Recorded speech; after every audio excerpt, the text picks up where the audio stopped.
کہ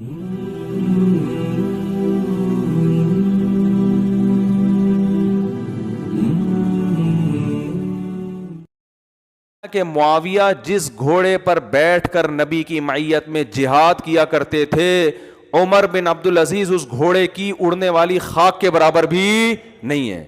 تم حضرت معاویہ کے یہ تو دیکھ رہے ہو کہ اختلافات ہوئے ہیں، یہ نہیں دیکھ رہے کہ یہ وہ شخصیتیں جنہوں نے پیغمبر کے ساتھ گھوڑے پر بیٹھ کر اللہ کی راہ میں جہاد کیا ہے، لڑائی کی ہے۔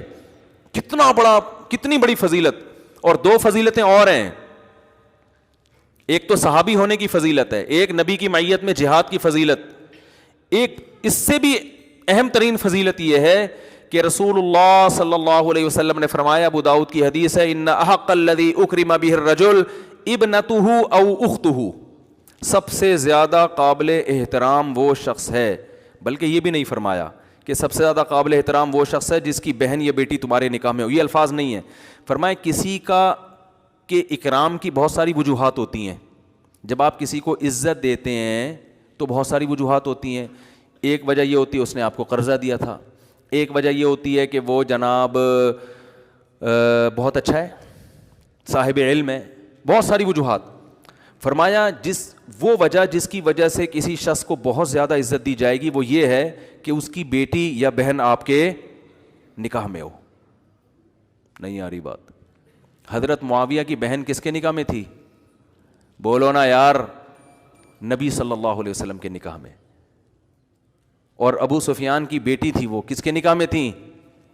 نبی صلی اللہ علیہ وسلم کے نکاح میں۔ تو ہمارے لیے آپ کسی کی بہن سے نکاح کر لو تو جب وہ سالہ آپ کے گھر آئے، جس کو سالہ کہا جاتا ہے اردو میں، ہندی میں، حالانکہ اس کے لیے برادر نسبتی کا لفظ ہونا چاہیے، بردر ان لا، یہ سالہ لفظ اچھا نہیں ہے، یہ گالی بن چکا ہے، کیونکہ یہ قابل احترام رشتہ ہے نا، کہتے ہیں سالہ، تو یہ کوئی بات ہے، اس لیے برادر نسبتی، وہ خود خوش ہو جائے گا، پھر ہوگا پھر بھی نہیں وہ خوش، یہ بتا دوں میں ہوگا پھر بھی نہیں خوش، تو پھر اس کو سالہ کہہ دینا کہ یار تمہیں تو کتنی بھی عزت دو تم خوش نہیں ہوتے، تم برادر نسبتی یا بردر ان لا کے بجائے تم سالہ ہی ٹھیک ہو، تمہیں کیا کہوں گا میں؟ تو پہلے اس کو ٹیسٹ کرو، ورنہ اصل لفظ اس کے لیے کیا ہے؟ بردر ان لا یا برادر نسبتی، فارسی میں کہہ لو یا انگلش میں کہہ لو۔ تو نبی صلی اللہ علیہ وسلم نے فرمایا سب سے زیادہ لائق احترام وہ ہے جس کی بیٹی یا بہن تمہارے نکاح میں، یعنی تم اس کو بہت عزت دو اس بیس پر کہ اس کی بہن تمہارے نکاح میں ہے۔ تو جب مجھے یہ حکم دیا جا رہا ہے کہ جس کی بہن یا بیٹی میرے نکاح میں اس کو عزت دوں، تو کیا نبی عزت نہیں دیں گے جو یہ ہمیں یہ نصیحت کر رہے ہیں بھائی؟ نبی عزت نہیں دیں گے ان کو جن کی بیٹی یا بہن نبی کے، بولو نا، نکاح میں ہو؟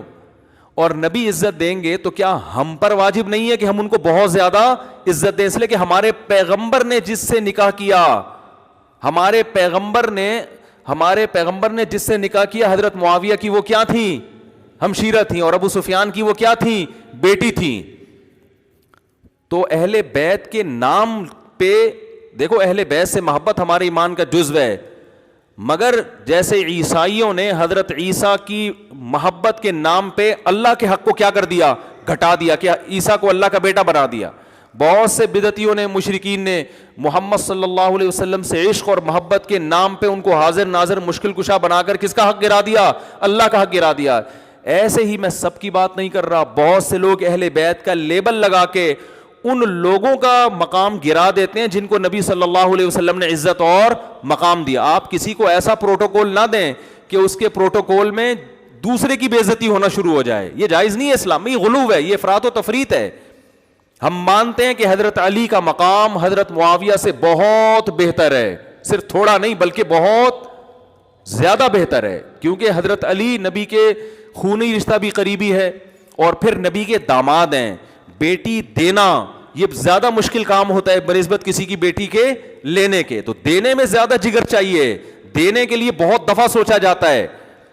تو اس لیے نبی صلی اللہ علیہ وسلم نے جو عزت حضرت علی کو دی اتنی حضرت معاویہ کو نہیں دی، لیکن اس کا یہ مطلب نہیں ہے کہ حضرت معاویہ قابل عزت نہیں تھے۔ حضرت علی کا مقام بہت اونچا ہے، مگر حضرت معاویہ کا مقام بھی کم نہیں ہے، نہ حضرت ابو سفیان کا مقام کم ہے۔ تو میں بات کر رہا تھا